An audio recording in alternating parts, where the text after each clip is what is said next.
Under the same roof, we share the love, embracing the differences like hand in glove. Spreading peace and joy, it's a beautiful sight.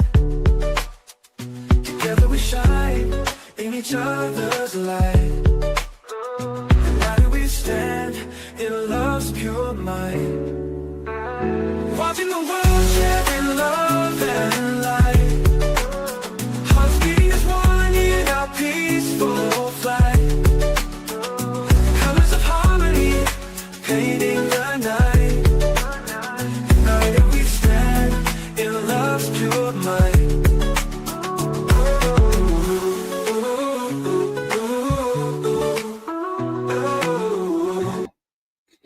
Good evening, everyone. Thank you for tuning in to Watching the World 777. Tonight we have the weekly legal review with our criminal defense attorney, Calvin Johnson. We have so much to get to this week. Oh my, did you hear about the 48 hours that the President of the United States, Donald J. Trump, has given Iran to follow the orders, or there's going to be all hell to pay? What does this mean at a high level, especially legally? As we look at the world scene, we're trying to figure it all out. Tonight we have with us criminal defense Calvin attorney. He's going to help us figure it out and break it down so we can understand what's really happening. Let's welcome to the stage Calvin Johnson. Calvin, how are you? What's going on, man? How's everything doing, man? Quite well, I must say. So, what do you think about what's happening? The imminent threat. It looks like the president is not playing games. I don't think he is playing games, but the problem is just that he'll have to be able to put troops on the ground or unleash a large scale invasion or a large scale attack against Iran. And the sad part about that is it's going to affect the oil infrastructure, not just of Iran, but a number of other countries. So we're kind of stuck between a rock and a hard place. But I think that the pressure may be getting to Trump at this point because he cannot stand to be in a prolonged conflict. So he may become a little bit more aggressive about what he's trying to do over there in Iran. Do you think this is a situation where he could actually pull back from? I don't think it is. I think he's in too deep at this point. The rest of the world is not going in there with him. We're starting to spend billions of dollars a day. He does not want to lose face, which means he doesn't want to be to appear to be a weak leader, and he doesn't want America to looked at as being a weak country. So he cannot step back from this, and he has no backing from any other country in the world outside of Israel. Do you think at this point Iran has a lot to lose? They've always had a lot to lose, but the deal is they can't afford to back down, to be honest with you. If backing down means complete annihilation for them, based on the fact that you've already went in and took out their leader. What makes them think that they can trust any peace negotiations from us? They're fighting for their complete existence. And I always tell people, when you got somebody that has more at stake and you're fighting them, even though you may be bigger and more powerful, when you have somebody who's desperate and they're fighting for their very existence, you better be ready to strap them up. Right. Trust is a big factor when it comes to war. We know that Iran was negotiating with America or trying to, or vice versa. And then America came back with Israel with explosives. And see, that's the thing. I think Iran feels like that they have to push back, but I also think that their approaching is very smart.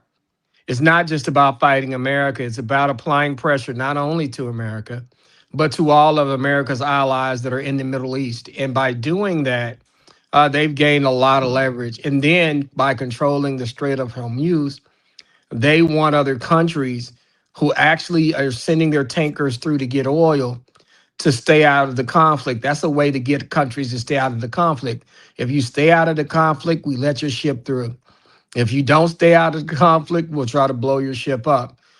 They have been pretty sly, slick, and cunning in terms of fighting America because they've had to be. Right.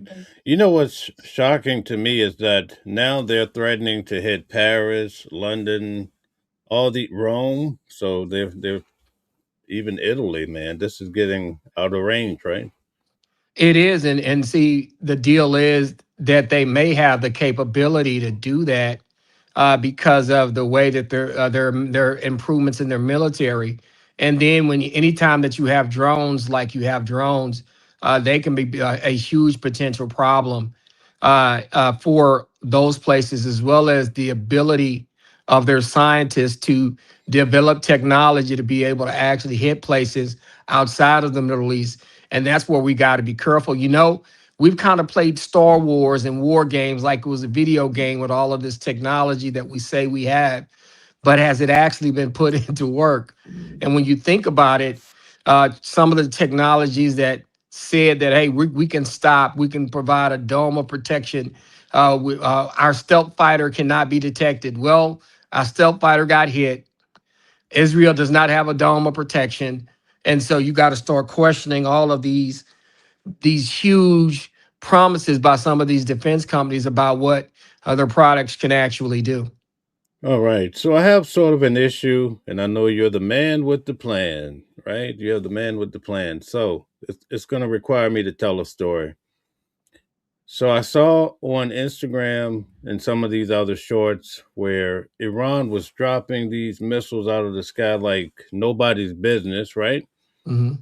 So then I'm like, wow, I wonder how much of this is AI. So then the president came out and said, oh, this is all AI. There's no major hits in Israel. Then I was watching, sorry, then I was watching the news this week, and the mainstream media says that these bombs are actually dropping. So who do we believe in all this?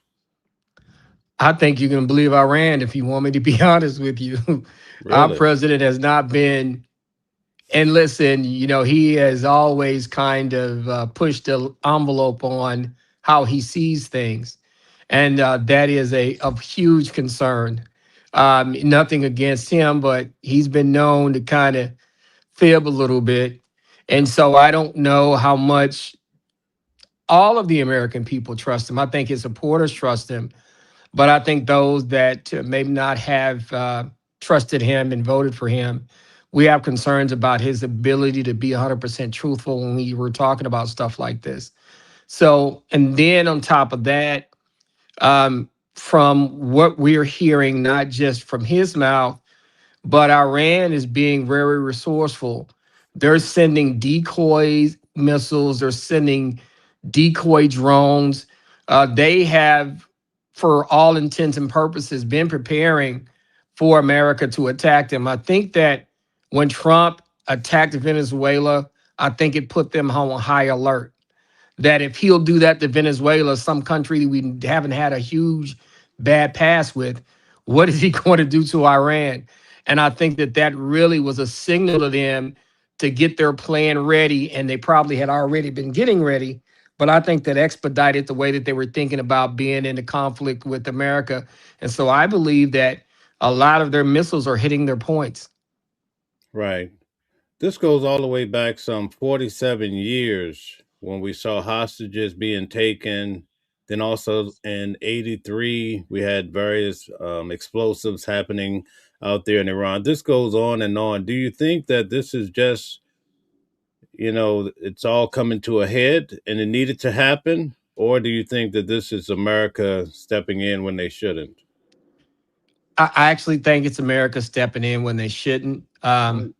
Because I think that when you have a situation like this, I think we kind of went in on our own. We're going to have to foot the bill for the entire war.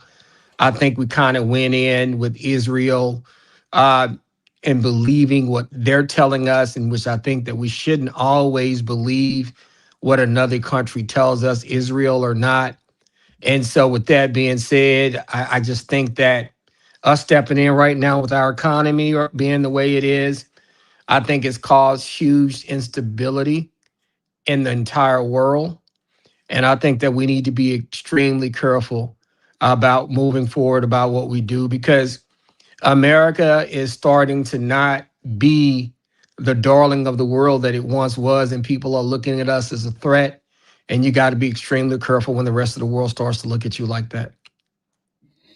I don't really look at things Democrat or through the Republican lens. I kind of look at the facts that's before me.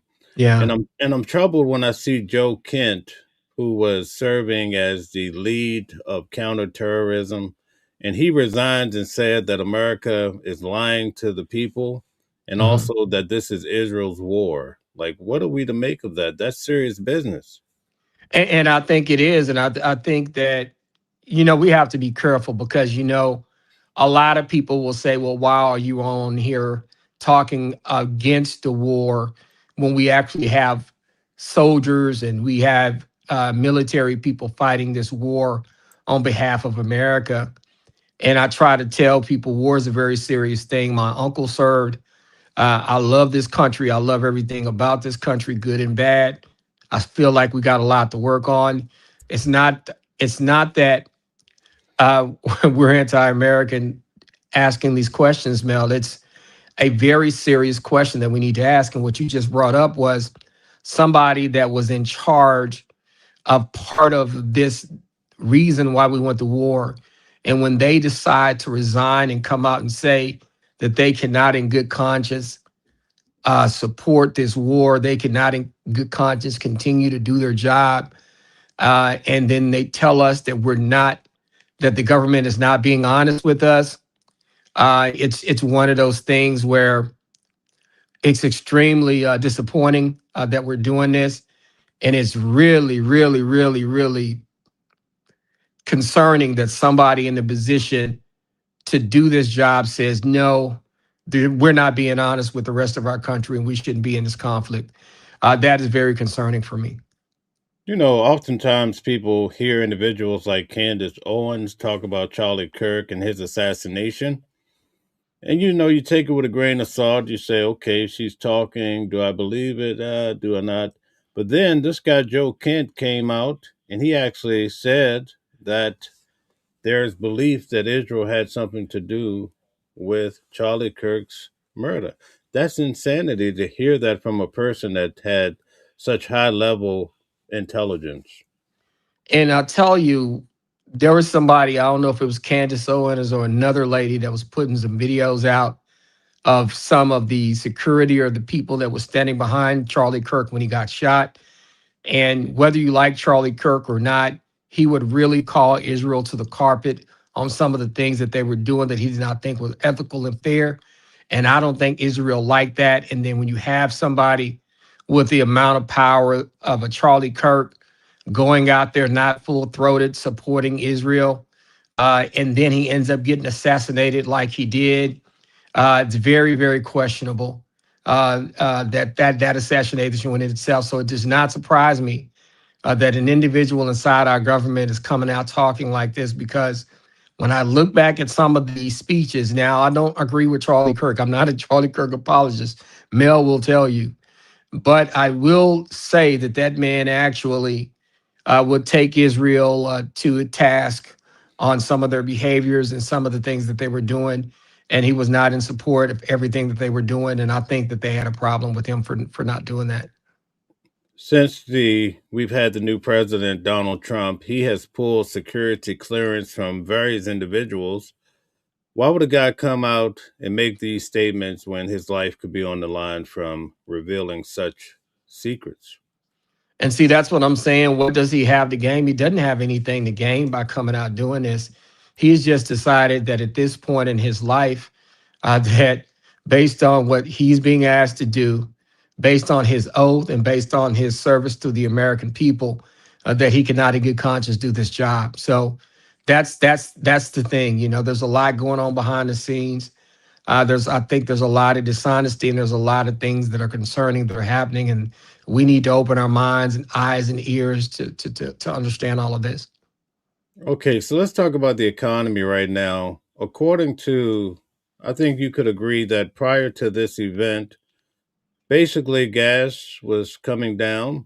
Okay, the stock market was pumping. I think the Dow hit 50,000. Now things are going in the opposite direction. The president says that this is just an excursion. Do you believe that?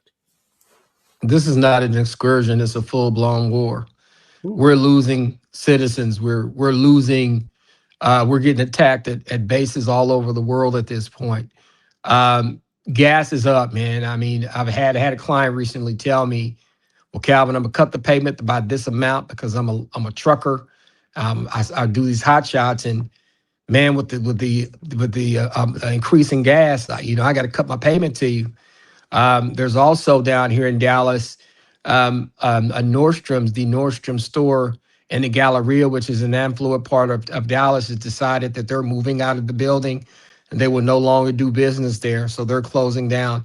We had some malls recently closed down out in that area as well. And when I talk about Dallas, to have y'all understand something, Dallas is literally the fourth largest metropolitan area in the United States. And when malls start closing and stores start closing and companies start laying off and you start seeing it and feeling it, and then you have certain other school districts and other municipalities start to have tax shortages because they're no longer connecting tax revenue, you start to truly understand that gas is up. People are not spending as much money as they once were. Companies are laying off. There was already going to be layoffs because of AI and some of the other stuff that's going on. This economy is not good. This economy is not healthy. And this war is not going to help that. Right. One of the things that I heard today, in harmony with the war that's happening in the Middle East, they're using AI tremendously to hit targets precisely. But where does the line get drawn between AI being used effectively or AI actually turning on humans? And see, that's the concern that I have for two purposes. Number one, what if AI does turn on humans? Think about that for a minute. That could be a potential problem that we're dealing with now and could deal with in the future. And the other part of it is there's no replacing the human brain. I don't care what you do.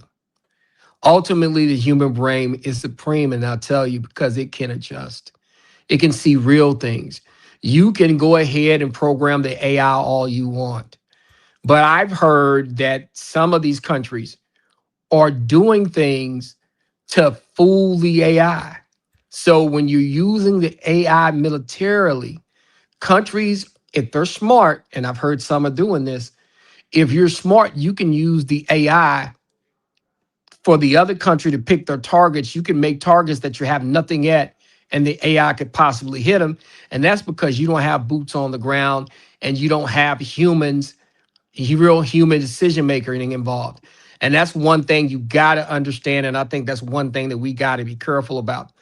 And this AI is not always the best to use when you're at war, because the fallback on that is, what if the other country realizes that you're using the AI to target them? They can place fake locations and fake criteria that the AI uses to attack and make you use all of your major weaponry on targets that don't even exist. So you got to start thinking about that when it comes to AI and its place in number one in war, and its place in America on what's true and what's not true.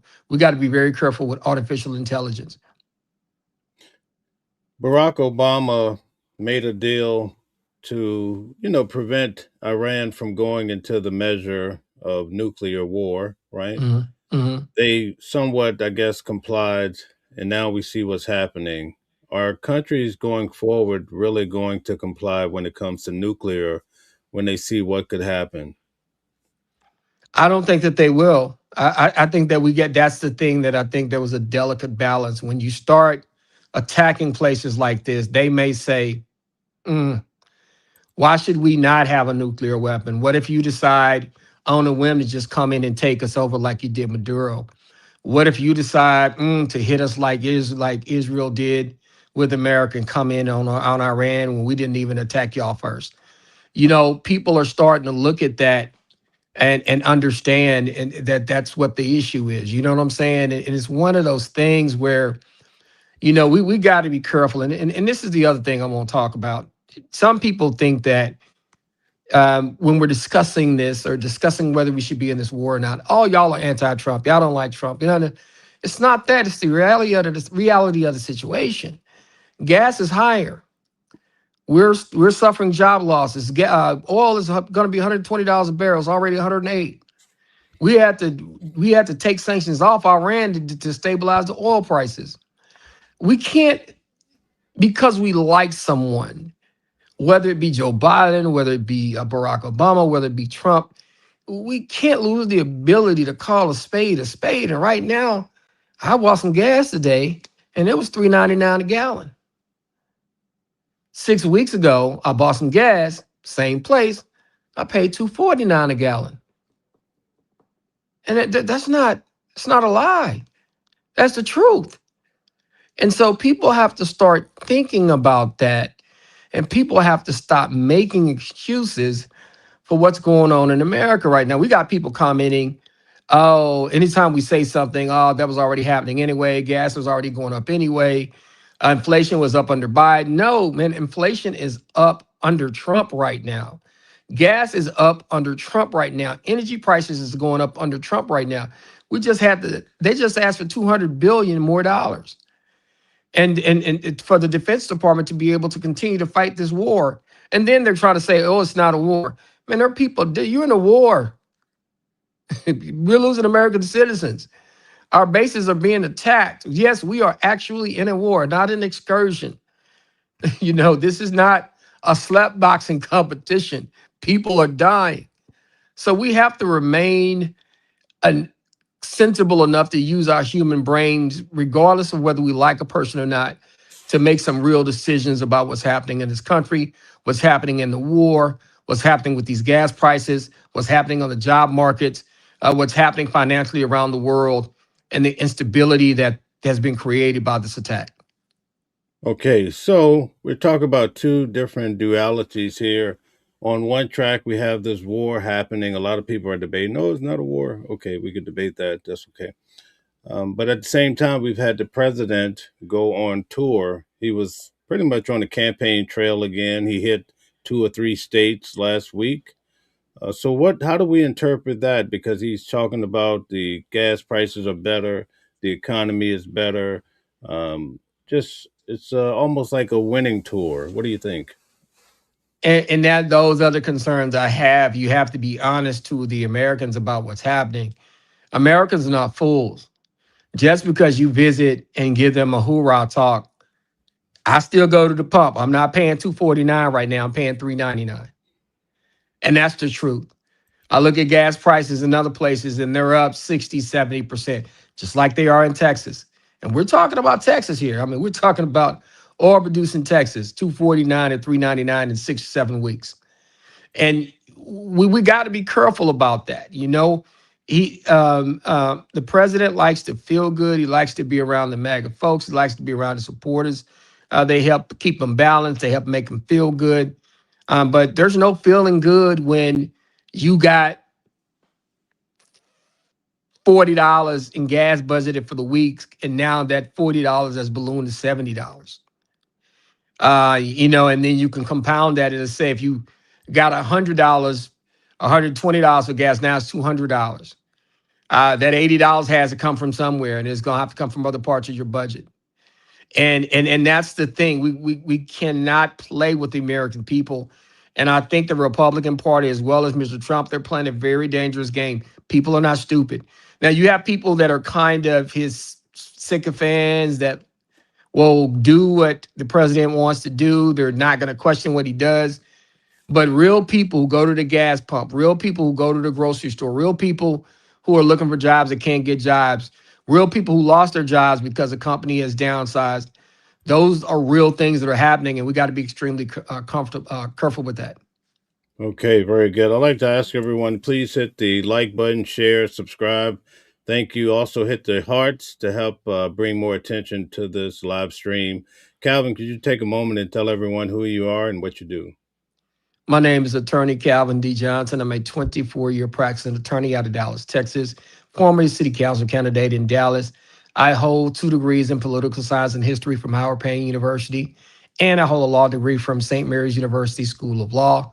I've been practicing criminal defense, education law, and entertainment for the last 24 years. And I also do this show with Mel called the Weekly Legal Review, where we take on what's happening in politics, law, and government, and we have discussions about it. Okay, thank you very much. So, what do you think is the best way forward, being that a lot of people are being pinched financially? I mean, what really can they do? That's a concern. We can't do a lot because if you hit Iran too hard, then you start to squeeze the oil and you're going to make the oil prices go up.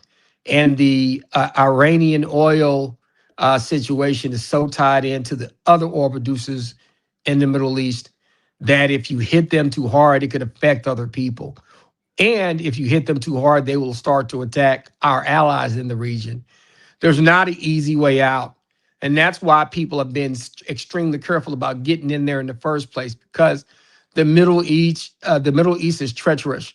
There's so many conflicts and sub-conflicts that are happening in each country, much less in other countries in the region, that you have to be aware that some people, like, for example, hate America, and the other country may hate America, but they also may hate themselves. Or half of them may hate America, half of them may love America, but they hate the other country. I mean, it's very treacherous. They have so many different groups over there that are controlling so many different things and entities that it's a very dangerous place to get in a situation with. Right.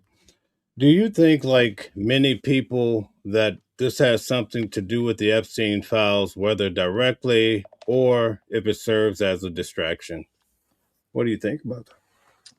I think it can serve as a distraction. I think our president is smart when it comes to when he starts to feel the heat about certain things. He does things to change the narrative. He's very smart about doing that. He's very resourceful about doing that. And so some people think that this war was started so that America's not always talking about the Epstein files. And so I wouldn't put it past him. I can't say for sure, but I wouldn't put him past starting a war so we don't talk about that, because I think there's some very bad, treacherous information inside the Epstein files. Right. So, moving forward, what would you advise for people that are starting to feel the pinch already and don't really have a second job and, can't really afford with the rising of gas prices? They're just going to have to cut their budgets. They need to start paying attention to how they're spending money. They need to watch how much they spend on food. Sometimes you can buy in bulk. I always tell people, a lot of Americans are eating out. I know in our household, we do okay, so we're not struggling. But at the same time, sometimes we get a large family order if we eat out that will cover two households, mine and my mom's. So there's little things that you're going to have to do at the store. You're going to have to do some things to make sure that you cut your spending. If you can cut down on your driving, if you can cut down on some of the leisure things that you do, I would be cutting down on vacationing. I would try to right now spend money on things that I actually need. Okay, Jake says Donald Trump is winning. And see, those are the kinds of things that we talk about. There's some people that are fans of his that will believe anything that he says that comes out of his mouth. And there's so much enthralled into him. They'll say stuff like we're not in a war, like we're winning, and they'll do those kinds of things that don't make sense, right? Well, we're in a war. I mean, bombs and drones are raining down left and right. We know that we're not really winning 100% right now because, well, guess what? We're starting to ask other countries to come in, and they won't come in and help. And if you're already a one, then why wouldn't you ask somebody else to?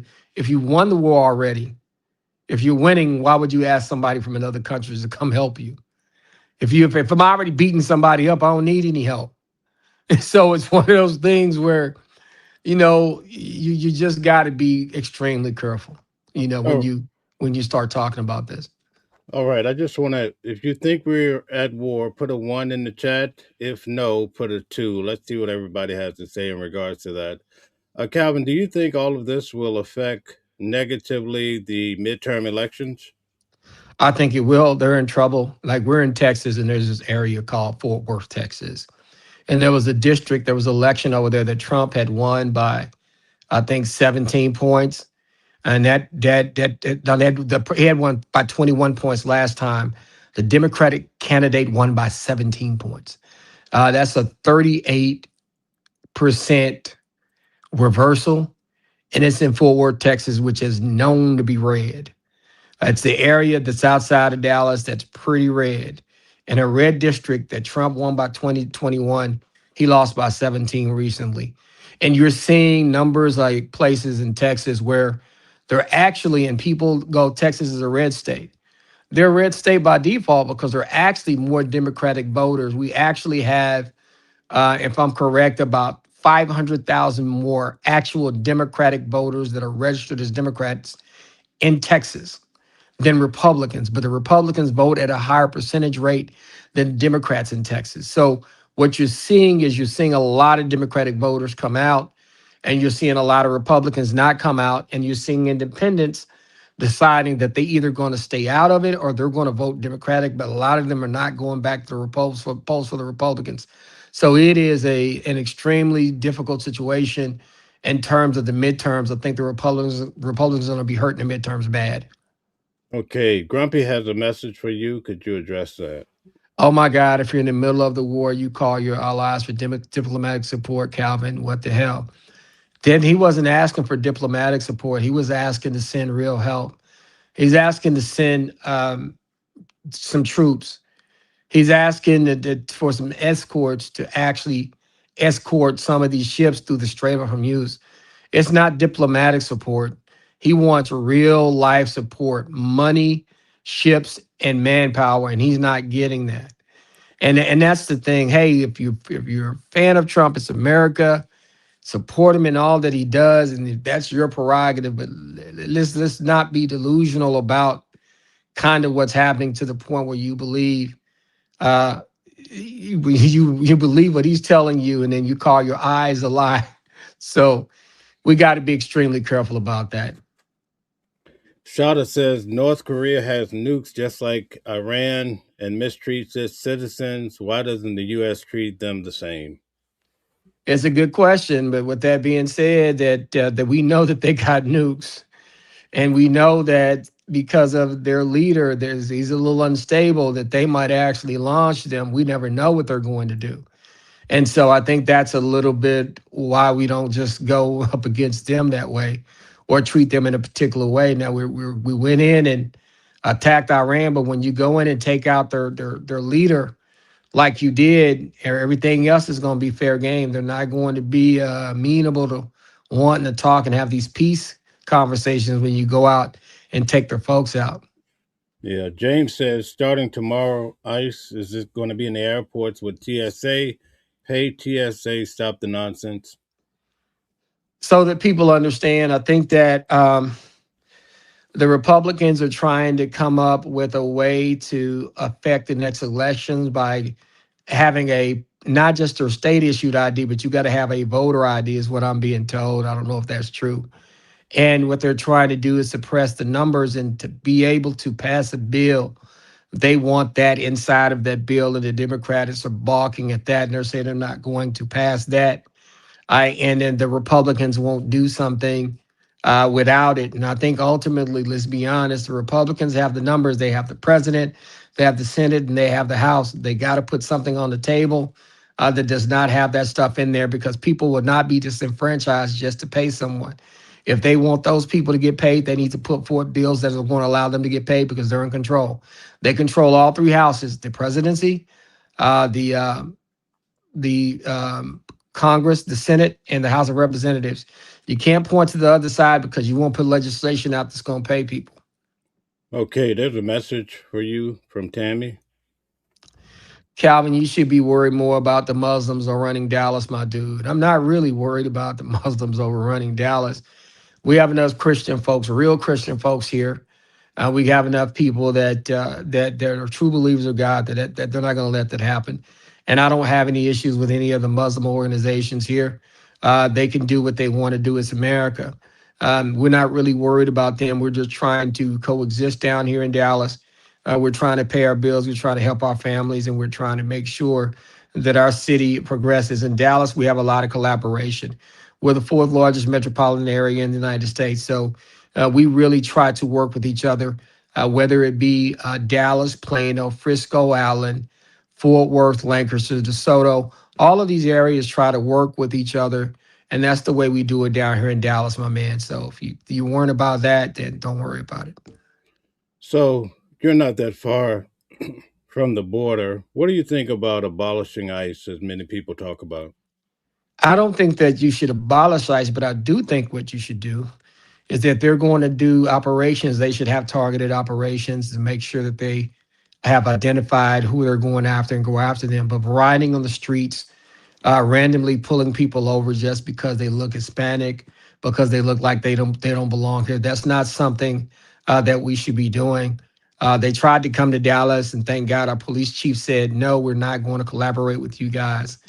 Because I'm telling you right now, if I get stopped on the street by an ICE officer, he's going to have to tell me his name. I need to know his badge number, or I'm not doing anything that he asks me to do. Because I'm not going to be mistreated by one of them and not know which one of them did it. So, and that's just the way that law enforcement should work. We have rights in this country. We have people in our families that have fought for rights in this country. And every American should be able to do that, to know when they're dealing with an ICE officer, who that ICE officer is, his badge number and his name, so that if something does go wrong, that they can be able to actually figure out who mistreated them. If somebody does not identify themselves as an ICE officer, show me a badge, let me know his badge number and his name. I'm not doing anything that they ask me to do. Okay, Tammy says that Musk has offered to pay TSA workers, but Congress would not allow it. Mm-hmm. The fact that he has the money to pay TSA workers should be scary. I mean, think about this. He has so much money that he can just give that away to TSA. And I'm glad the Congress is not allowing it, but just think about that for a minute. This man has so much money that he can pay every TSA agent to come back to work. Well, we got people out here that can't starve and can't afford housing. We got places like out here in San Branch, Texas, where the fourth largest metropolitan area in the United States, these folks don't have running water, and it's down south. They don't have running water. Think about that for a minute. And they have very few street lights. In a place in America where we're spending billions of dollars of war, we got places that don't have enough street lights and running water. In the fourth largest metropolitan area in the United States. Man, our priorities are screwed. Could you address the comment we have here? Trump walked into this rather mindlessly with no understanding of American intelligence and analysis. He prefers Russia's intelligence analysis, and war benefits Russia actually. And I think that this war does benefit Russia because they're going to sell more oil. Their oil is needed now. The price of oil has went up, so they're going to make bigger profits, going to make more money. And I don't think that Trump relies on American intelligence. I don't think he focuses enough on our intelligence and believes our intelligence like he should. I think that when you have somebody in this particular situation, they have to really take into account the intelligence that all of our service members and people in our people that gather that information, that work for this country, that love this country, that have done this job for years. You got to rely on that information, and I don't think Trump has done that. He's kind of mindlessly walked into this, not understanding the ripple effects and ramifications of doing so. And I think that's where we have the problem. Okay, guys, make sure you hit the like button, share, subscribe. We appreciate all you do here at Watching the World for our weekly legal review. Calvin, could you just take a moment and tell everyone an update? We saw you on the news this week. What's happening? Well, listen, somebody that I know, Jasmine Crockett, I have supported her when she ran for office, not just this time in the Senate, but in the state house races in Dallas, and the House of Representatives race that she won to be in Congress. And unfortunately, a member of her security detail actually was impersonating a security officer. She did not know. She ran into him actually at a church function where he was actually running the security of the church event, right? And at the church event, he actually had, I'm gonna give you some more information. This guy was running the security for the church event, but he had DPD officers working for him. He had off-duty DPD officers working for him. So Ms. Crockett thought that this person was legitimate. He's in a church running security, has a security company, he has off-duty DPD security officers working for him. He got off-duty sheriff department officers working for him. And when she had the federal government do a background check on his company checked out. Well, come to find out, he ended up being not Mike King, who she thought he was. He was a guy named Damon Robinson. And I will tell you how I know Damon Robinson, because I represented Damon Robinson about 7 years ago. And he failed to show up at court after getting another warrant. While on bond, he was defrauding a place called the Sterling Hotel in Dallas. And because he was on parole and he was out on bond, they were requesting an arrest warrant and a revocation of his bond. I called him. He did not show up. And what happened was the federal government, I see a comment, see, Democrats can't do proper background checks. No, our federal government under this administration did a background check that did not find out who this individual truly was, if we're going to be honest. So Jasmine actually sent the company through the background check like she's supposed to. And this administration, this government did not catch it. So she did what was in the protocols to actually catch it. And believe it or not, they did not catch it. And one of the things I try to tell people, this individual was very sneaky. He was very cunning. He's almost like a catch me if you can kind of guy. And that's kind of what happened. And so that's what it is, at the end of the day, that's what happened. And I actually ended up on the news about it. And I explained to everybody how cunning this guy was and how he could actually sneak in the back door and end up being security for somebody like this. So try to tell people when they do security checks, they check the company. And then if you're in the detail, they will check your background. And what happens is, because he owned the company, you're more looking at the officers that are going to be really doing the detail. Now, they're background checking them. They're coming clean because they're DPD, they're Dallas Sheriff's Department, there are other officers from other municipalities that are working off-duty jobs. But because he's not officially on the detail, he's just there as the company owner. That's how he's able to get around doing some of these checks. And he's just very sneaky and cunning. Even it was so bad to the point that even his own mother was involved in the fraud. So you meet somebody's mom and they calling him Mike, you're thinking that's Mike. But nah, his mom. Even his elderly mom was part of the fraud. I want you to think about that for a minute. But that was a very unfortunate situation. But I went on because I was a former attorney for this guy, and they actually put me on the news. I think I sent that to you, Mel. So that was a pretty good report. You got that, don't you? Yeah, we played it. We played it during the week. We also played the camera footage, right? It Yes. looked like he just came to a point where he made a decision to take unalivement. Well, I think that he knew he was in trouble. He was on bond for one case. He had picked up additional cases where he had defrauded a hotel out of a lot of money, and he was on parole on top of that. He knew that, and I hear how they caught on to him was he stole a federal license plate while he was doing this security stuff. And so an officer just happened to, was concerned about it. So, those guys are a little funny. And he looks at the license plate, and the federal license plate came back stolen. And he was like, whoa, wait a minute. And so so what happened was when it came back stolen, they started doing an investigation, And that's the thing, when you look at those things and the background checks, when this government, this administration, you trust the background checks and it's not properly done, things can happen. All right. Tammy has a message for you. Making excuses for a criminal that hired another criminal. Well, I mean, there's a lot of that going on in this administration as we speak. We got a lot of people. That are taking money out of our pockets, like running advertisements for $200 million, and then actually setting up companies that are in business for 8 days, like Christy Nome, setting up companies that been in his business for 8 days that get $125 million contracts and that we've never done business with. So, that's just what it is. In this administration, you do a background check, you don't find much anymore, so that's kind of how that works. Calvin, you should run away from Jasmine Crockett. He has too much integrity to chase the rabbit hole. I don't, when I deal with somebody in terms of me dealing with Ms. Crockett, she was straight up in our community. She got funding for our community. She got funding for the Martin Luther King Center here in Dallas.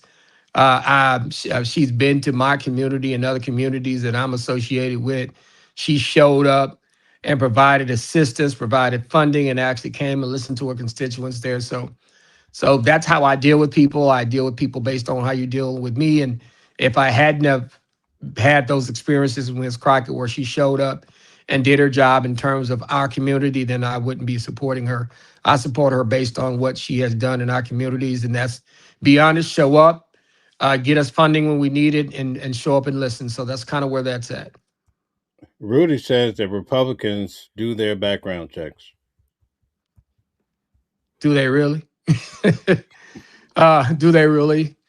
If they did their background checks, then we wouldn't be giving a company that was in business, what, 8 days, Mel? A company that was in business 8 days got a $125 million contract that had never done any business with the government, that does not have a website, that traces back to a PO box, and that PO box traced back to some people that Christy Nome worked with in South Dakota. And so if we did our background checks, we wouldn't have just spent $125 million to give a company some business that had never done business with the government before a contract in only 8 days. And they don't even have a website. How can you provide services to the United States, get over $100 million contract and not even have a damn website? 7 million, that's like, let's go Richard. Richard, let's talk about this. $7 million in lobster tails. I want you to think about that for a minute. Mel, you know what? I've never had a lobster tail. No? No, I haven't, man. Maybe I should try one of those. You know, if I work for this administration, boy, I could get a lot of lobster tails. Boy, I tell you, boy, I'd be ODing on lobster tails. $7 million worth. I don't know how much $7 million gets you on lobster tail. I would imagine a pretty good amount. Probably all you can eat for about a year or so. I don't know. But those are the kind of things that we talk about. And it's not just the Democrats or the Republicans. It's all of them up there. The Somali fraud in Minnesota, $220 million on commercials for Christy Nome, $125 million in a contract to a company that doesn't have a website, buying 2 or 3 jets. It's the Republicans and the Democrats that do some of this behavior. And then that's kind of what it is. We need to be extremely careful when we're talking about either one of them. Some have some good folks in them and some have some bad ones in them. But I tell Mel all the time, I call it all out, whether it be Democrats doing it or Republicans doing it. Why did they put a bed on the back of the airplane? Do you know yet? I haven't understood that. Now, from what I hear, there was a rumor, and I can't say this, that Christy Nome was married, was sleeping with Corey Lewandowski on this plane that actually had a bed in it. Now, I don't know why we would need to buy 2 planes and have beds in them, and then lease another plane on top of all of that. I don't know why they would need a nice, big, huge bed. I mean, this thing was plush. I mean, it looked like a bed from a 5-star hotel.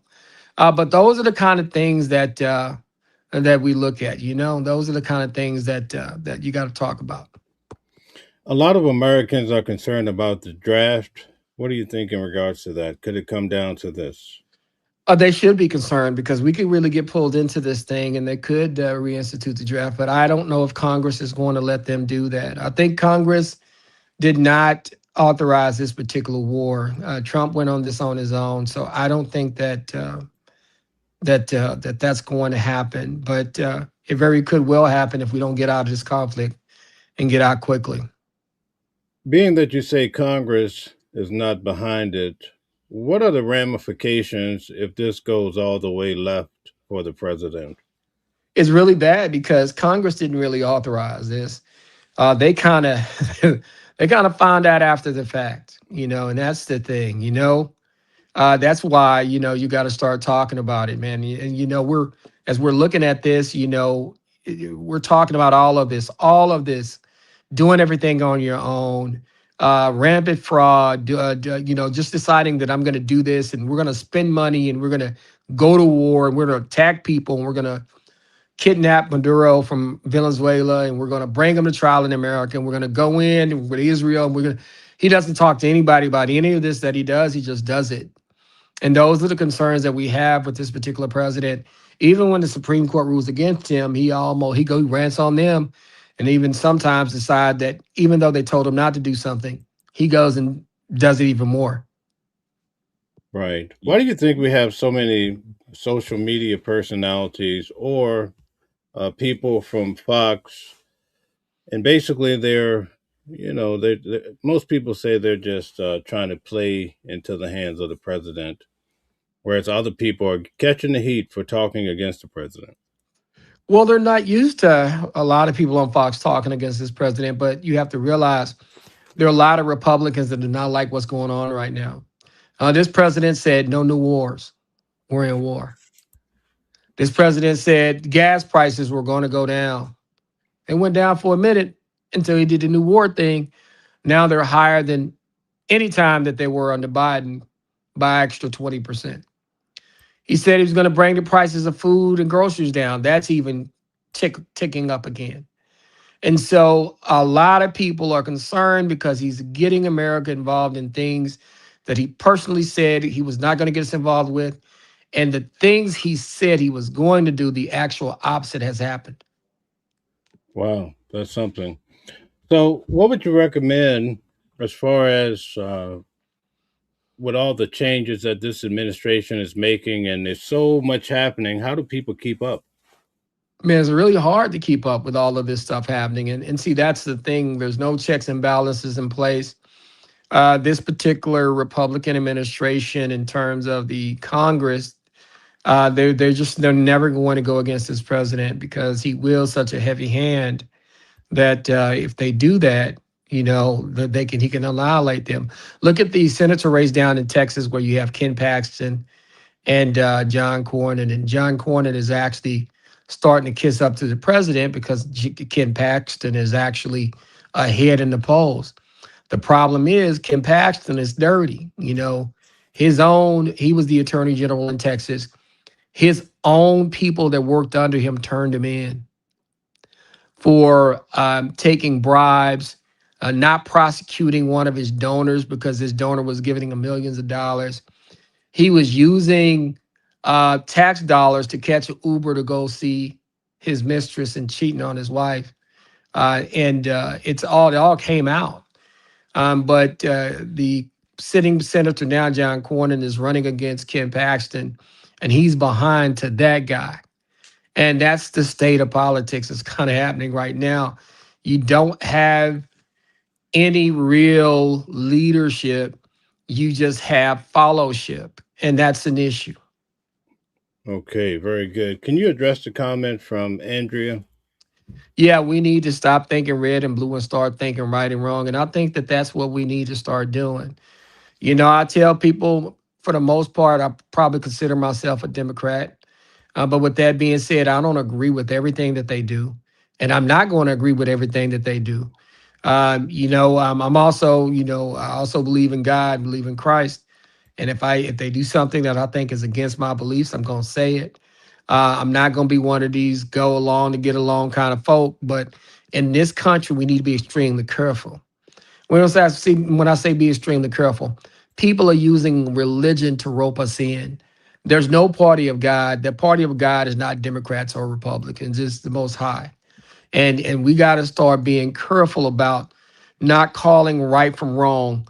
And a lot of what's happening in America, when somebody on your side, if you're red, and they do something that's wrong because it's wrong, but they're red, you start calling it right.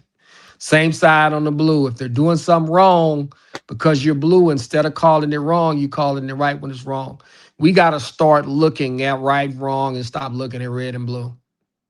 Okay, Tammy says every private plane has a bed.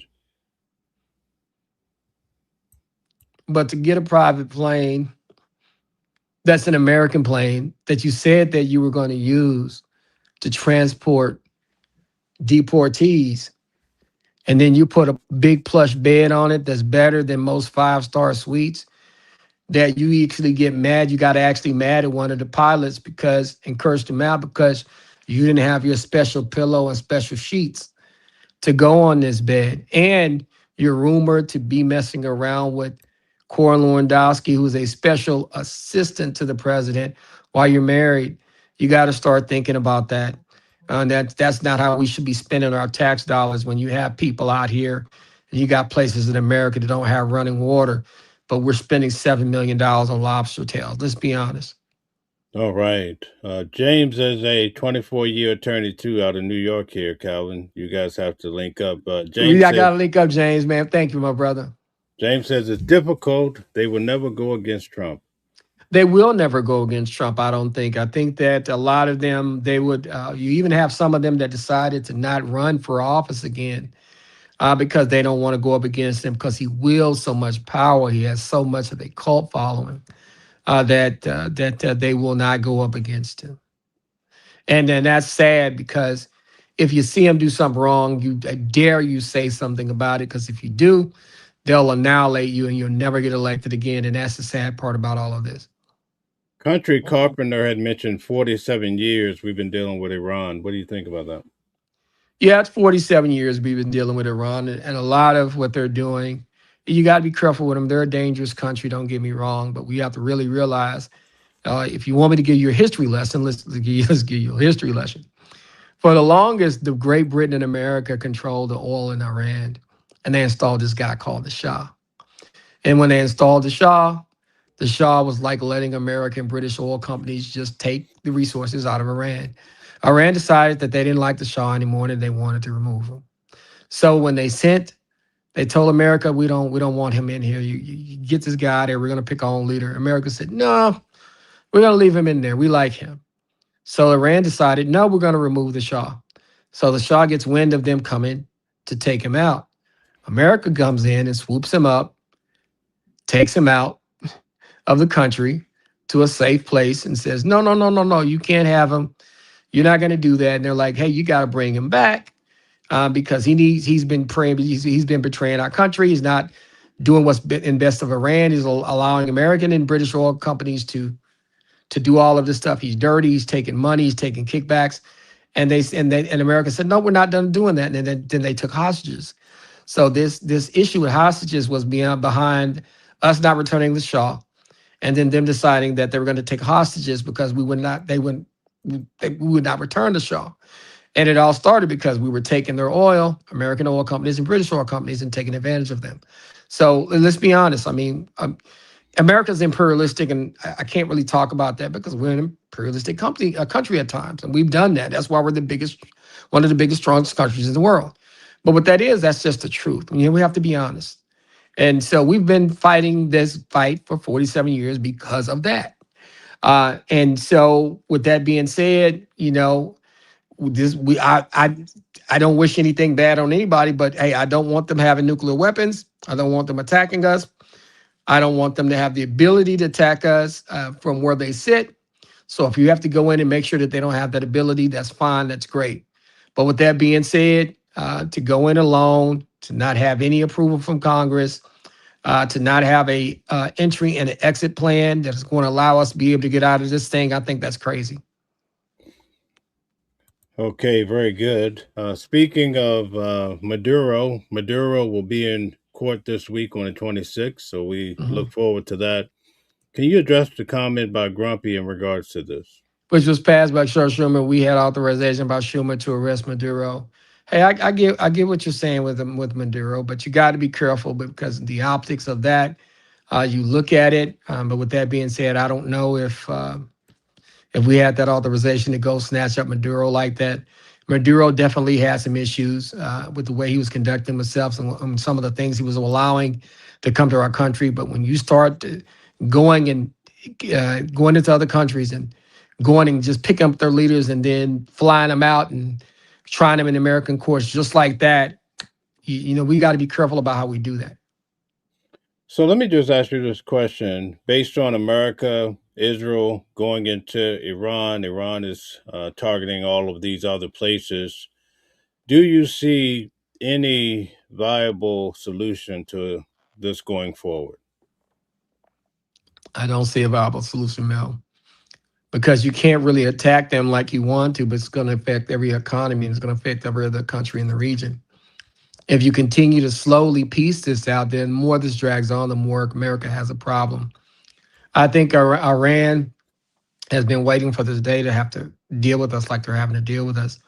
And I don't think that there's an easy way out. I think this is going to drag on for a long time. I don't have confidence in this president and this administration to get us up out of there because they won't be honest with us. Okay. Brian says red and blue, all brothers in Christ. That's true, and that's what I try to tell people. And I try to tell people, if you're truly a follower and a believer, that you should put God first above any party, any president. You should put your faith first and put Jesus first. And those in red and blue are not doing that, and they're putting their party first, and then they're trying to allow or align their ideas of the religion that align with their party and align with their party's leader. And we need to be careful about that. Okay. James says tax dollars are paying for it. We pay for it. And we do pay for it. We're paying for this war. We're paying for this war while at the same time, people in this country don't have health care. Places like San Branch, Texas, don't have water, running water, and enough street lights. A lot of Americans don't have health care, don't have benefits to be able to eat, even though they work at places like Walmart, who don't pay them enough. But Walmart gets to has our governments supplement their pay by giving them food stamps, because they don't pay enough to their workers to be able to afford and make a living. So we got places like that we need to deal with that about there. Then somebody said Dallas has a water problem that was caused by terrible spending of the dams in Dallas. Thanks, Crockett. No, that wasn't the situation. That water problem has been there forever. If you're not from Dallas, don't speak on Dallas business like that. With that being said, Jasmine's only been in there for a short period of time. And this problem has been created a long time ago. Dallas is a sprawling area. We need to work on our infrastructure here, and that's what we're going to try to do. We're going to try to get them folks some water out there. I got my brother Derek Avery, who is one of the community leaders down here. Man, he reports on this every day. He gets pallets of water delivered out there. He's working with the people in that community. So when people talk to me about this, we actually get out and we do the work, in the Dallas area. I have a company called Sarum Foundation, where a nonprofit called Sarum Foundation, where we've done 47 neighborhood cleanups in the last 6 years, where we get up and clean up the community, and we help our seniors. So we're actually putting in the work, but we need our government to step up and make sure this stuff happens. So let me ask you this question. When it came to Joe Biden, when he debated Donald Trump and he was flubbing all over the place, the Democrats basically said he has to go. Within probably 48 hours, you heard some of the higher up names saying, we need to replace him. When Donald Trump makes any mistake, the Republicans stand behind him 10 toes down. Which scenario do you respect the most? I don't respect either, and I'm gonna tell you why. In one situation, they knew that Biden was deteriorating. Now, to his credit, he wants to stay in there to try to fight for the country, and he wants to continue to be in there. But at the same time, he needed to understand that he was not capable of leading this country an additional 4 years. I mean, look at the condition that he was actually in. He wasn't in condition to be president anymore. And the Democrats should have been ashamed of themselves, allowing him to continue to do that. They should have pulled him to the side and said, hey, look, we can't do this. It's too much risk. And as far as the Republicans are concerned, to follow somebody, this president, and not be faithful to their own constituents when they see that this man at times is lying to them, or when they see that this man is doing things, going it alone, not talking to them about what he's doing, attacking countries without getting a war authorization from Congress, doing everything he wants to do on his own, just because they want to support him and stand 10 toes down with him, their allegiance should not be to him. It should be to the people that elected them. And that's why I don't respect either. Okay, Rick Young is asking you, is Maduro innocent? Hell no. But is it our job to police the world? Is our job to fly in and take him away and bring him to America like we did do it? I don't know. If that's what you think we should be doing around the world, then we got about another 70, 80 flights that we need to make to pick people up and bring them to America. You got to start thinking about that. Like, so is that going to be the precedent that we set now? We don't like you. You letting too many things happen. It's hurting America. We're just going to fly in, pick you up, bring you to American courts. You got to start thinking about that kind of thing. A question that has been asked during the week is, how come other countries aren't coming to pick up Donald Trump with his 34 felonies? Yeah, that's pretty interesting. Well, they couldn't get in here, number one. Number two, that's a good question, right? He has his own issues, and that's the thing that we got to start thinking about now.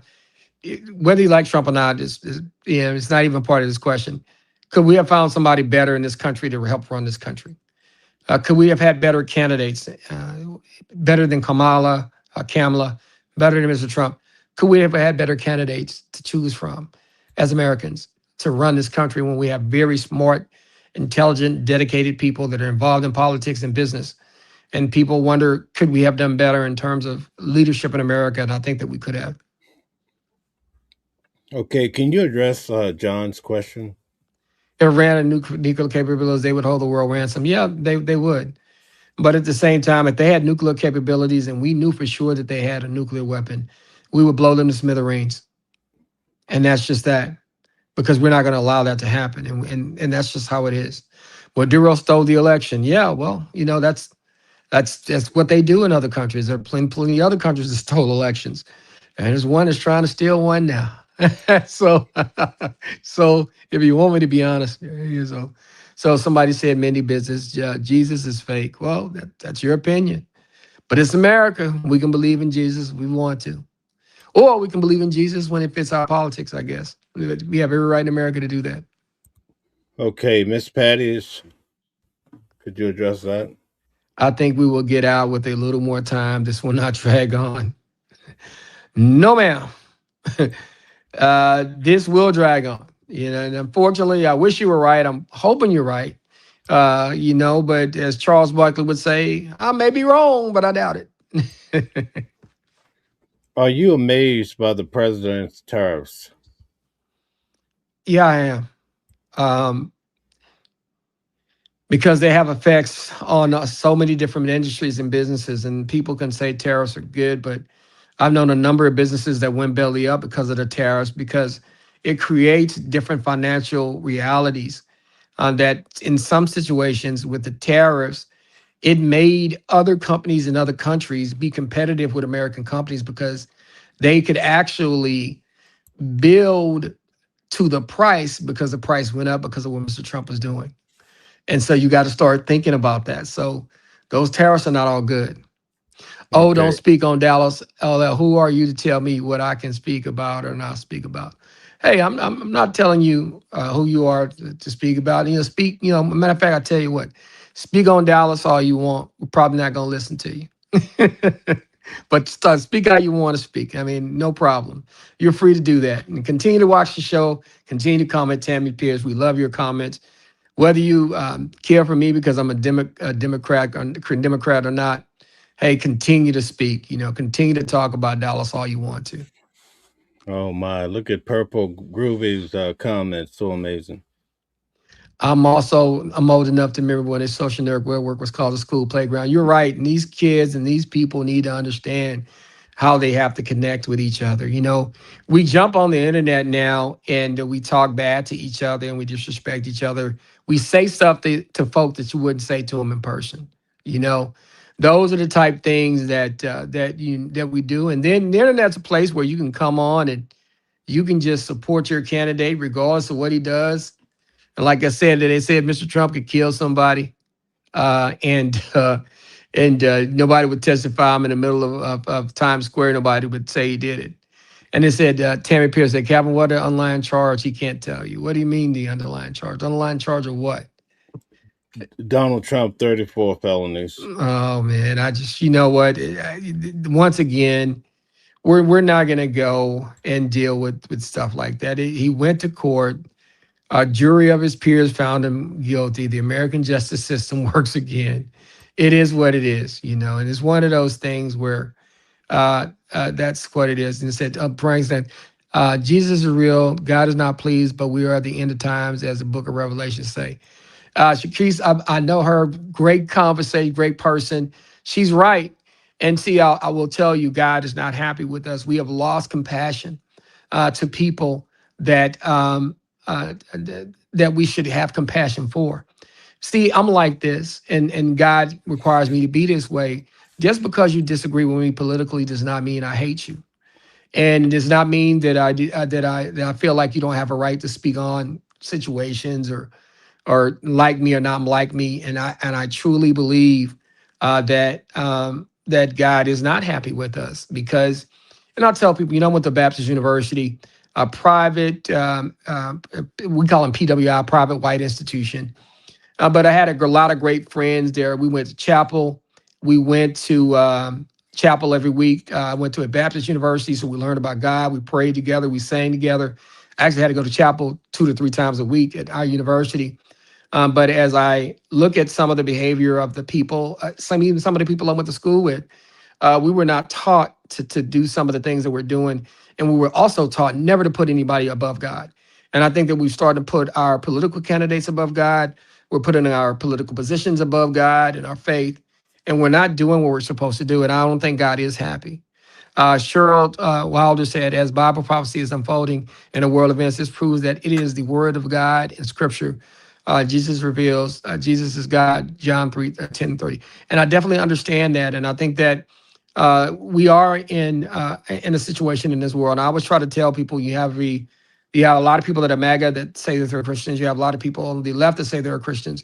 But in both parties, they're doing a lot of things that the Bible speaks against.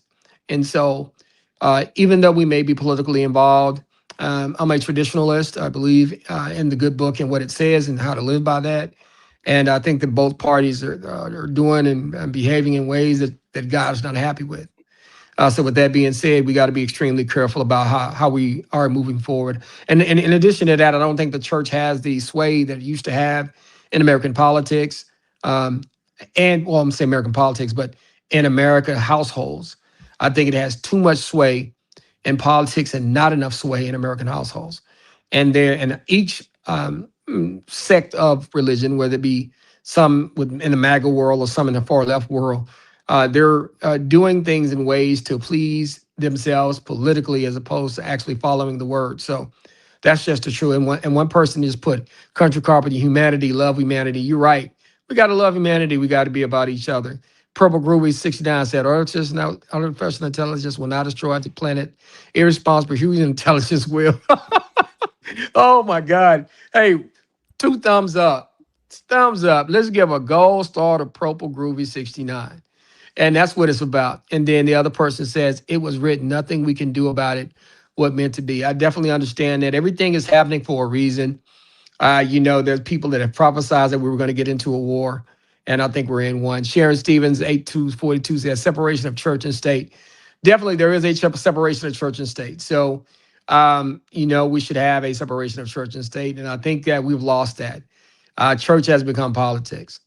And then Mark Stoltz say, you are a liberal. I'm liberal on some things, and I'm conservative on other things. I'm one of these people where you can't put me in a box. And then one of the things I try to tell people is I'm a common sensist. My common sensist, that's what I am. I'm not a liberal or straight conservative. There's certain things that I'm liberal on, and there's certain things that I'm conservative on. And I think a lot of us are like that. I think a lot of people in politics try to paint either you as a MAGA or paint you as a far left liberal. I'm neither, and I'm not going to allow anybody else to define me as such. Most of the policies I support are Democratic, but with that being said, I'm conservative, even very conservative on certain things. And so when those situations come up, I'm not going to be quiet just because one party or the other supports something different from how I feel. In America, we need to start taking a hold of how we feel. We're being told by the left and the right to feel a particular way, and we should allow them to do that to us. My fat sister said Trump is the Antichrist. There are a lot of people that I know that believe that that is true. And there are other people that believe that he is the second coming. So, I don't know which direction you feel that is, but I know plenty of people that agree with what she said. And I know plenty of people that agree with the opposite. Let's talk little bit about the Epstein files. Do you think that the president had anything nefarious going on with the Epstein files? I think he did. It seems like he didn't want to let Mike Johnson release the stuff. He seemed to really get involved in whether it was going to be released or not. He seemed to become too involved with it, and it just didn't look right. And he told us he was going to release them. And that's one thing that they said he had bonding. Remember, she sat down with that big old binder stuff and she set it on the table. We're going to release this. How long ago was that, Mel? That was in May. Almost a year. Almost a year. So you mean to tell me it takes a whole year to flip some pages? And release something? Nah, man, it doesn't. Come on, man. We got to be extremely careful. You know what I'm saying? Right. Grumpy says the church has had influence for 5,000 years. Yeah, they have. They had influence for 5,000 years, but I think that politics has influenced the church. I don't think church is influenced the politics anymore like they should. And I think that's where therein lies the problem. The politics are wagging or the head now, and the church is the tail. And the church used to be head, and the politics used to be the tail. And that balance has went completely the opposite way, and that's why we have a problem. Okay. We'd like to ask everybody in the audience to please hit the like button, share, subscribe. We have 15 minutes left. I'm going to drop the link in case someone wants to come up and have the conversation with us. We just ask that you're dressed appropriately and also be respectful and, be mindful of everybody else and their feelings too. Calvin, could you take a moment and tell everyone who you are, what you do? My name is Attorney Calvin D. Johnson. I'm a 24-year practicing attorney. I do state, local, and federal criminal defense here in Dallas, Texas. I've been in federal court on several situations before. I hold 2 degrees, bachelor's of science in political science and history from Howard Payne University in Brownwood, Texas. I hold a law degree, a JD, from St. Mary's University School of Law in San Antonio, Texas. And I attended the Law Magnet High School here in Dallas, Texas, which is called the High School for Public Services, Government and Law. So since the age of 13, all the way now to 53, 40 years, I've been involved in politics, government, and law. And so that's what I bring to the table. So that's kind of what I do. I can be reached several ways at attorneycalvindjohnson@gmail.com, which is my email. My website, they won't let me out.com, and a phone number at 214-565-5600. And this is who I am, Attorney Calvin Johnson. And me and Mel do this show, the Weekly Legal Review. We started this show about 7-8 months ago, doing a Diddy trial, and I actually you correctly predicted Sean Combs's sentence that he was going to get. I was within 1 month of it. So we started doing reporting on the Diddy trial, and we expanded it to a weekly legal review.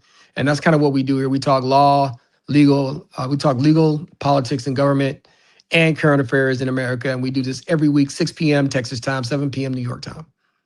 Okay. Can you address the comment? Mr. President Trump, please give us freedom. We are begging for freedom. Hey, I definitely understand that. Let's give us freedom.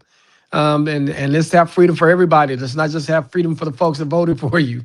And so stop treating people that didn't vote for you like the enemy. We got to get on top of that.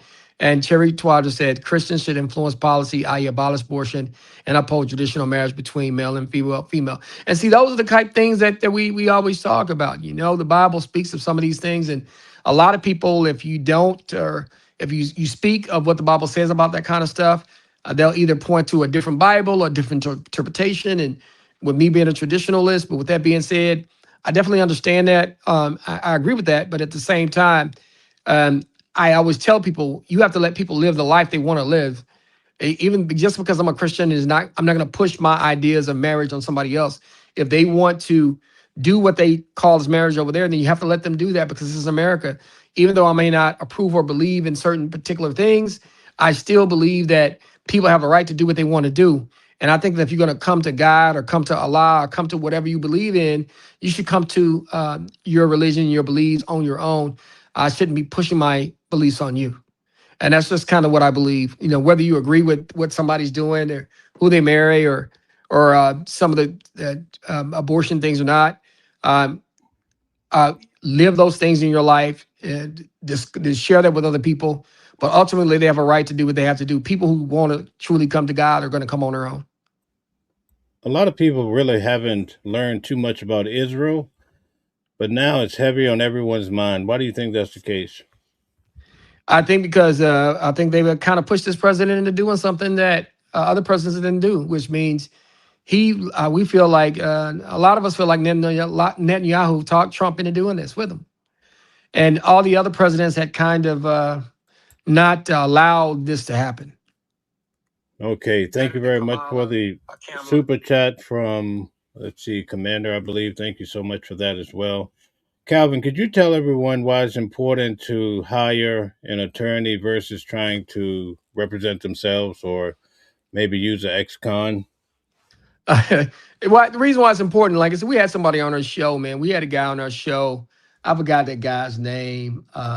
What's his name, Mel? Sean G.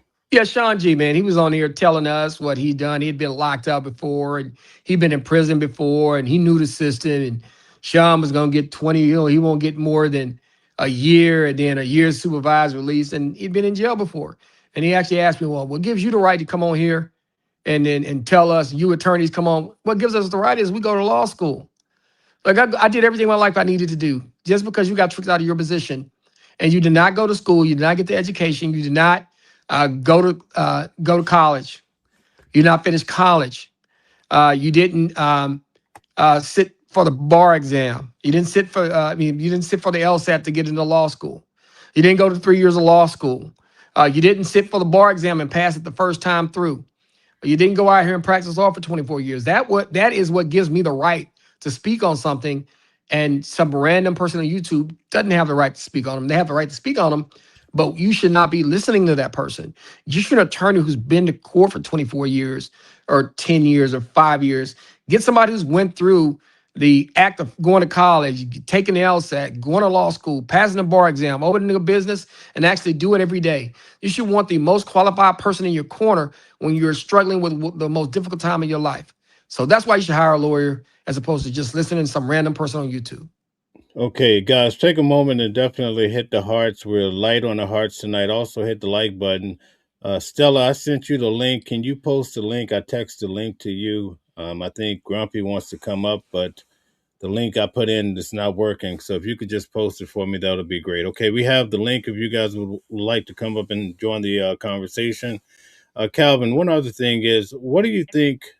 Um, do you think we're ever going to have a unity between the Democrats and the Republicans? No.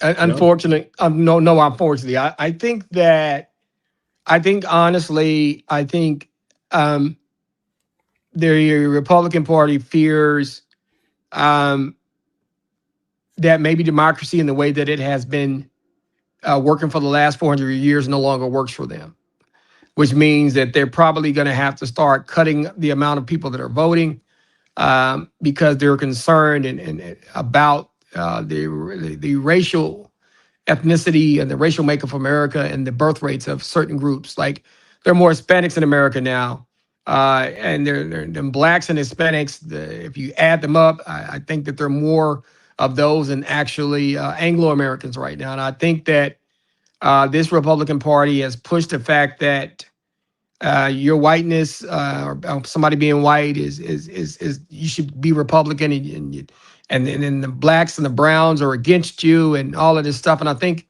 they're pushing that, and I think that I think it's getting to a point where we're starting to just look at people's races as opposed to looking at their hearts, looking at what they'll do instead of being unified. And I think that the Democrats themselves are too, is they're guilty of some of this too as well, pushing identity politics. I think the Democrats and the Republicans are pushing identity politics. And if you don't agree with the identity that they're pushing, then they excommunicate you. And so those are the concerns that I have. I think politics has become too racial at this point. But at the same time, certain groups feel like, hey, we have to be racial based on what has happened to us. So I don't know if this country can come together under any circumstances. Now, I hope I'm wrong, but I've started to lose my hope. I've started to lose my hope that can happen and my optimism that can happen. I would hope that something can bring us together, but I don't know if anything can anymore. All right. Can you address Cheryl's comment? Actually, first, though, Stella, can you just take a moment and try to come in through the link? I won't bring you on camera. Just come in through the link to see if it's working because people are saying they can't get in. Calvin, could you address Cheryl's comment? My concern is that God will judge our nation for having allowed abortion and non-traditional marriage. And there's a lot of people that feel that way, and I try to tell people, people that are traditionalists, that believe in the Bible, that believe in the scripture as it is written, feel like that those things should not be allowed. And then they feel like punishment is going to be placed on America for allowing those things. I do believe that too as well. But at the same time, you can't control what other people are doing. And I don't want to be talking out the both ends of my mouth. But at the same time, you have to allow people to come to God and do the right thing sometimes on their own.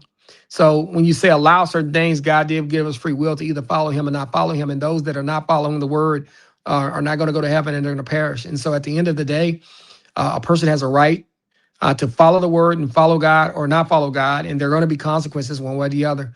But I definitely understand that. All right. Can you address the reply? Sure, really, but red states have the highest infant mortality, poverty, and gun deaths. And see, that's the thing too. We got to start looking at everything globally. Start looking at all of the stuff that's happening, and we talk about red and green. I mean, red and blue, right? But we talk red and blue, but the truth of the matter is the green, right? It's about money, and people got to start realizing that. But what they're saying is infant mortality, poverty, and gun deaths, and the fact that there are a lot of gun deaths and mass shootings, and we would not take weapons out of people's hands, but we say we're pro-life. I mean, there's a lot of arguments that can go around all of that. We got to watch all of that. You want people to have the opportunity to bear arms, but if somebody has some mental problems and they're bearing arms, man, they don't need weapons, and so we got to start thinking about those kind of things. Okay, so we just take a quick pause there for a second. So Stella was able to come in to the back office. I see her quite well. Thank you very much. So I'm not sure, guys. You can hit the link, try to come in again. It seems to be working. Thank you very much, Stella, for doing that. Appreciate it. All right, Calvin. So, um, in conclusion, is there any points that you would like to share this week? Actually, before we do that, maybe if you have another 5 minutes, I can got we it. We'll talk? go on. We'll go Okay, longer. can we talk a little bit about Nancy Guthrie? It seems like they're not finding her, and I think honestly, I always tell people the first 40 hours, 48 hours are most important. And when you go this long without hearing something, this is not going to end well because to me, I think it would be too, and I hate to speak negatively, but it would be too hard to keep somebody alive, keep somebody under wraps for that long period of time and nobody not know where she's at.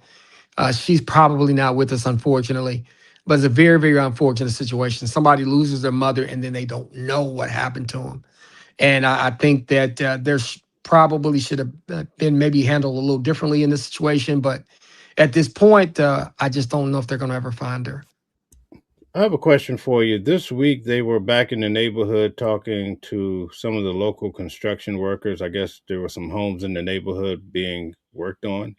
But Hmm. wouldn't the dogs have picked up on that on the first night? That's what I would have think. That's what I would have thought too. That the dogs would have picked up on that, and I just don't understand how certain things didn't happen. I think the dogs would have picked up on that, and I just think that with all of these flock cameras and all of the cameras that are involved, seems like we've got more and better leads in this situation, and it didn't seem like we got enough of those, and we didn't get enough of those quick enough, and so you would think that the dogs would have picked up, but unfortunately, in this situation, they did not. Right. This week, actually, last night, I did a presentation. The local news they actually interviewed me. I agreed to it. Last night, they did a hit piece and said, "Oh, these people came from other states. They're causing chaos in our Hmm. local community." That's what the mainstream media is pointing fingers at YouTubers, independent media. Why do you think that's such a big deal? They're scared of y'all because you don't have to report up to anybody else. You can tell the truth. You can have your opinion. You can if you see something, you can call it. You can say what you got to say. And what's happening in America right now, and a lot of these newsrooms, and the reason why the ratings are down at all the networks is because you got people up top trying to tell people below them, the news reporters, what to do and what to say. Look at what's happening in CBS. CBS is now trying to take the mantra of being Fox. They're now trying to outfox Fox. And anybody that doesn't agree with that, then they're trying to get rid of. And so you have a situation where the YouTubers have stepped in and are able to tell the truth in real time about what's happening. They don't have to run a report and get it approved by two or three managers and the editor up top. They can report in real time what they see. You guys are a threat. You guys are a game changer. And what you do, Mel, and others do, we need that service. And I think that a lot of people are not happy with y'all that y'all do it, but a lot of people in America are happy that you can actually report it. You can report it in real time. You can say what you got to say, and you ain't got to put spin on it. Now, most of the crime scenes and also the court cases go into federal court. I'll be in court tomorrow about a case. It's often defined by a press pass. That's how you're able to get into the scene or court. Why don't they focus on that? And that's the thing. They should focus on those kinds of things. But when you guys scoop them, and when you guys bring breaking reports, and people like you that you remain neutral, Mel, you just report what it is. You don't give your opinion a lot. You put it out there and you say, hey, this is the information. Use it how you must. They're afraid of folks like you because people like you are going to tell it like it is, and you don't have to worry about your editor up top and the editor on top of that and the owner of the newspaper or the media group to say you can say what the truth is and you tell the truth. Okay, can you address what Tom is saying? Independent media is controlled by their audience, no different than mainstream media. It's the difference in mainstream media right now. Mainstream media is controlled by billionaires that own those companies that will not let you say certain things or not let you do certain things. Independent media is controlled by their audience. Mainstream media somewhat is controlled by their audience, but if you're on mainstream media and you go against what that particular company is trying to push, they will not let you report it. And that's just the truth. They actually had one of the representatives, the state representatives, coming forward saying, we don't want people coming out here to the crime scene. We only want the mainstream media. A lot of people are pushing back on that. They can't tell us what to do. It's America. I try to tell people it's America. You can do what you want to do as long as you're not infringing on anybody else's rights, right? And you guys going out reporting, you're not infringing on anybody else's rights. It's America, and that's what I try to tell people. And when it comes to religion, we can believe what we believe in, but you can't just push that on somebody else all the time. Because honestly, in any religion, I want you to come willingly to my side. I want you to come willingly to my faith. I'll tell you about my faith, and I hope you come. But if you don't come, I can't push what I believe on you. And see, this is the thing. In America, you can you have freedom of speech. You have the ability to report. You have the ability to go out. You got freedom of the press, and you ought to be able to do what you're doing, Mel, and people like yourself that go out and tell it like it is. We need more of you. Is it lawful to go into a church? It's lawful to go into a church, but the minute that they ask you to leave, you got to go. I tell people all the time, in most churches you can kind of go into, but the fact that somebody like Don Lemon was going in and then when they asked him to leave, they would not leave. Now you're trespassing. Now you're wrong. Now you're doing too much. Right. I guess the person that I think the pastor had just stopped with the prayer, and Mm-hmm. then they stood up and started doing their shouting or whatever they did. That's not Yeah, enough to encroach on the rules, or no? I think it is. I think when that pastor, when they stand up and do the shouting, and then when they're told to leave, they got to leave. If somebody came to my church and then they start to be a little disruptive and we said, hey, you got to go, then you don't go, then it's a problem. You Okay. understand you're welcome. Like you can welcome in there. But the minute that you're not welcome and the minute that those people say you got to go, you got to go. I wouldn't want them doing it in my church, and I'm not going to do it in theirs. I'm just being straight up honest with them. Right. Let's get back to Nancy Guthrie since you have a few minutes. Is it normal for the local sheriff to really push back on the FBI and say, this is my case, kind of a deal? It is. It is sometimes, but sometimes they feel like the federal government is doing too much, and then you have to think about it from this point. A local sheriff, he doesn't want to seem like he can't handle Arizona problems or that particular county's problems. So they'll feel some type of way. But usually when the feds come in, man, on kidnapping cases, they're going to take precedence over the local sheriff. Okay.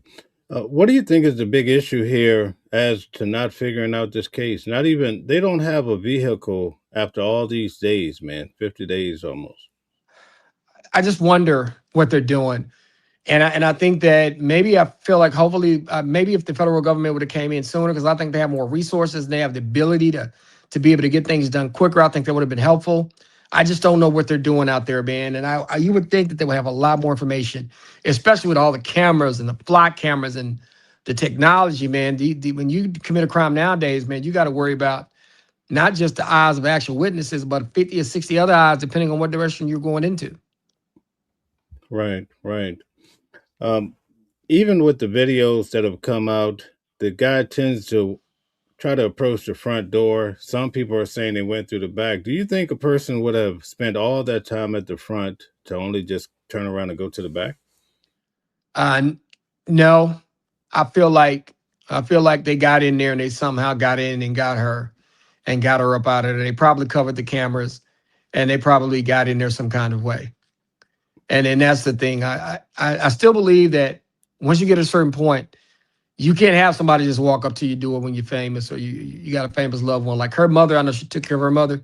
You can't allow somebody to be able to just go through one security measure and then be in the house with her. You just can't allow it. You got to have access. Like I've seen houses that got gates and then they have another gate. You got to have multiple levels of security before people can actually get to you. So let's go to the video really quick. The person walks up, looks like the backpack is full. I mean, we don't know without a certainty, right? Mm-hmm. But if you think about that whole setup, you think they came to take things or they just targeted and came to take her? I think they came to take her. I think they came to take her, man. And because that's what it's about. Really? Yeah, because they feel like she's a high dollar person. They knew who she was when they took her. They didn't just randomly take her. I think they knew who she was. And I think they wanted to probably try to get paid through some kind of maybe cryptocurrency or some other kind of currency. And I think that's what they were trying to do. Wow. There's about 5 different intersections as you're leaving there with cameras. I don't know how effective and how much AI. You said the sheriff is actually complaining, saying, "Hey, we asked for better cameras and you guys didn't approve it." It seems like there's some tension there politically in their local municipality. Do you think the sheriff should have let the cat out the bag? I think he probably did. I think he may be frustrated that they wanted more cameras and did not get them. I know there are a lot of municipalities that have asked for camera systems and they didn't get them. And then sometimes the local municipalities did not approve a flock, the camera out of Florida, being placed in their communities. And I think the sheriff's departments around America love those things because they make solving cases easier.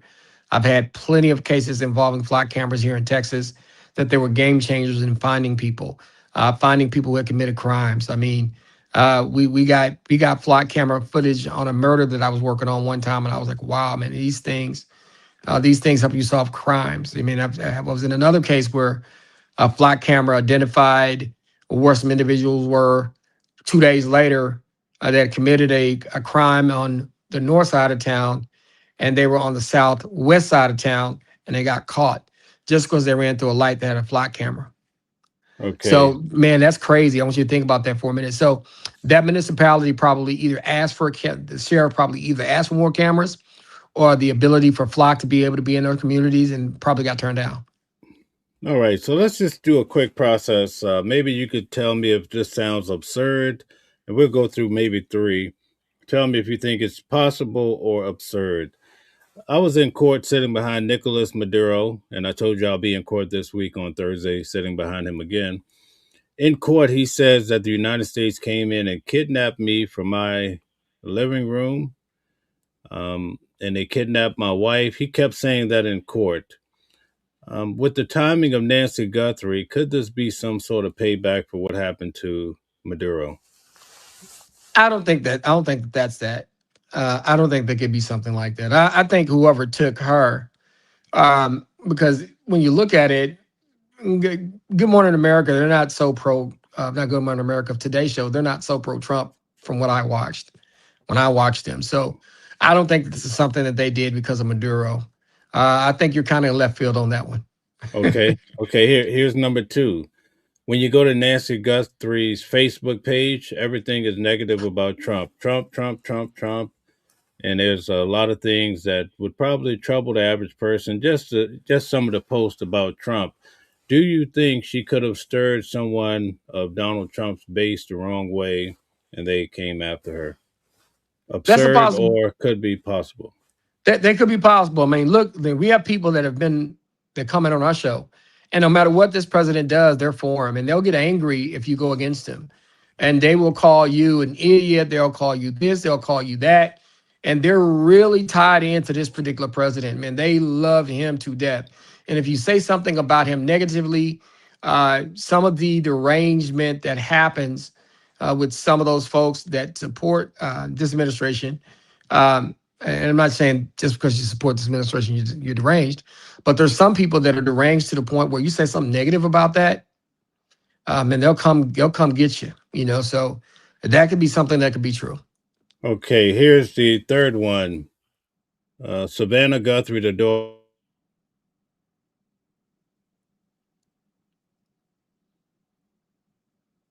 came to town in November for a big parade, a fanfare.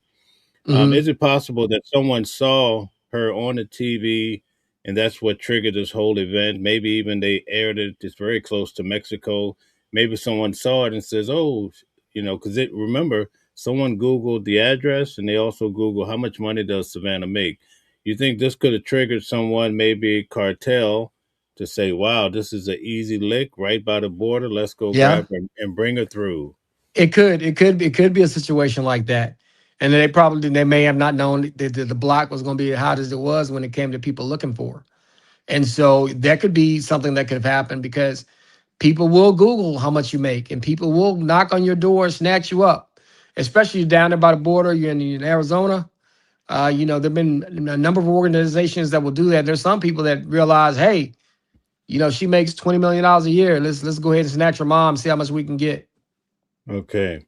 I have two more, and here's it'll be really brief. There are some people saying that she interviewed Epstein's victims. She also interviewed Trump, and the interview went really left. They feel like it has something to do with Epstein that from a high level that came as a sort of payback.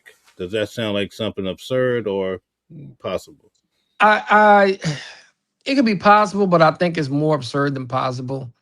Uh, I think there are plenty of news people that go and interview folks that are involved with the Epstein Trump investigation, and I think to just single her out, I don't know if that would be something that's going to be effective to stop it.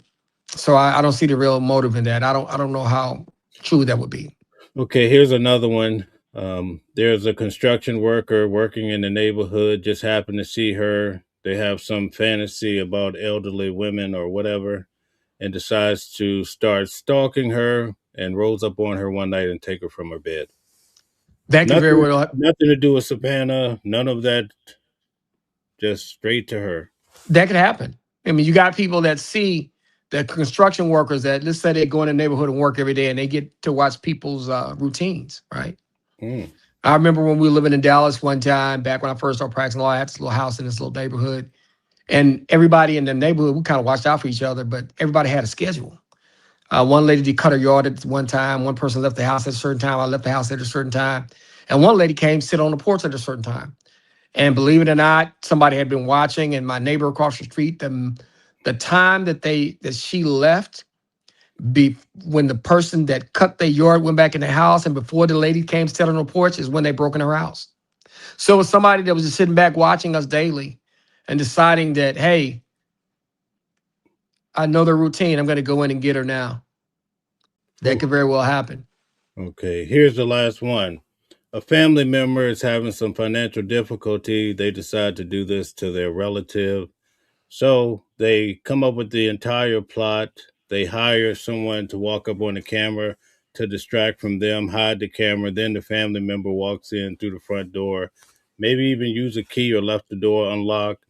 And then they come up with ransom letters just to throw off the police officers. Does that sound plausible or absurd? That's plausible. There have been many cases where family members are involved, and they took people, or they played a part in taking people.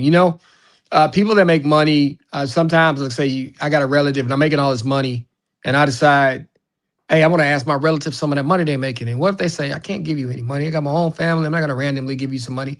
There are some people in your family get mad about that, and they'll call you selfish. And they'll say, well, you know what? She got all that money.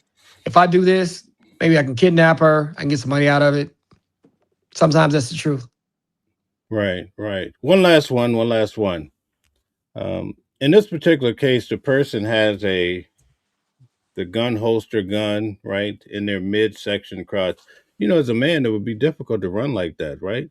And you Yeah. might you might end up having to run in this situation. But at any rate, um, what do you think that it could have been someone that had law enforcement background? Because they say your typical gang member in the street, they don't use holsters.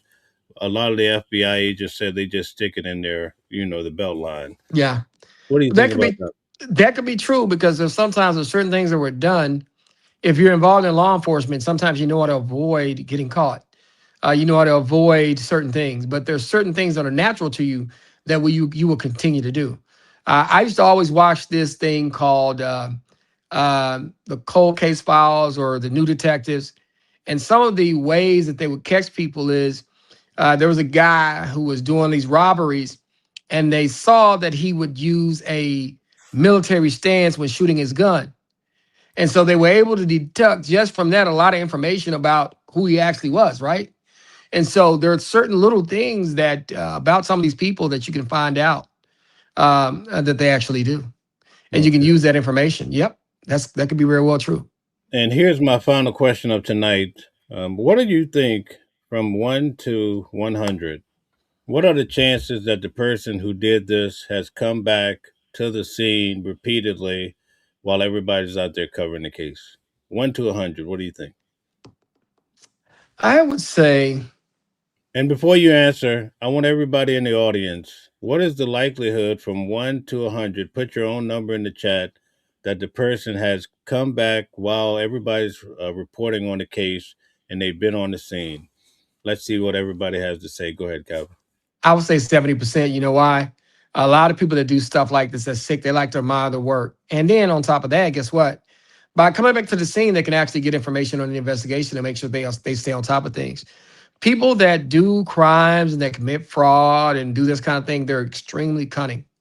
And I've seen many situations where they insert themselves back into the investigation after the crime is committed. And I think that this could be a true reality here. I would say 70%.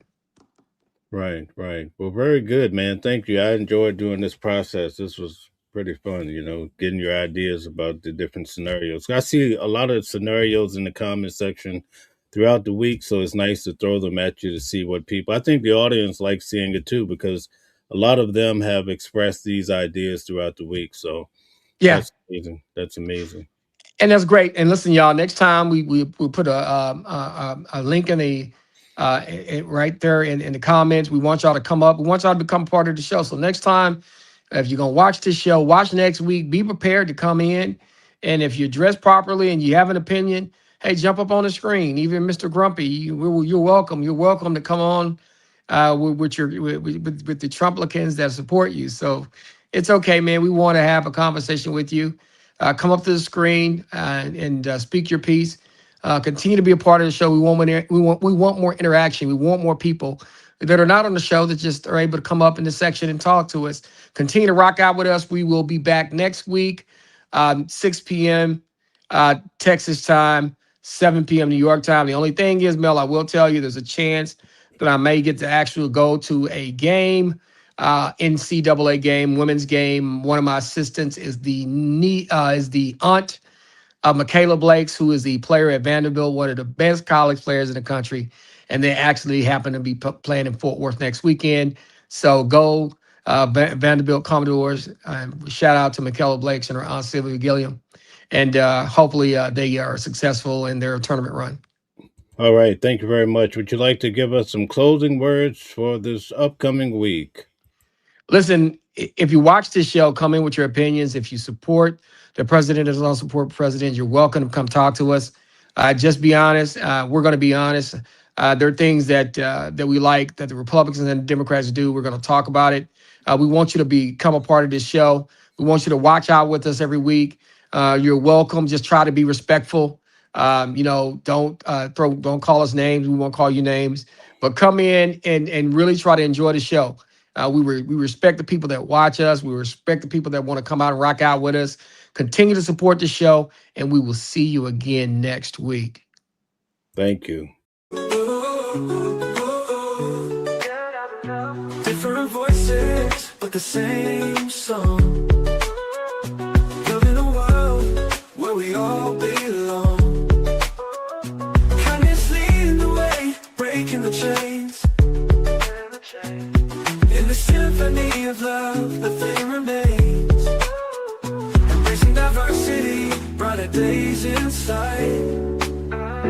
Watching the world sharing love and light. Hearts beat as one in our peaceful flight.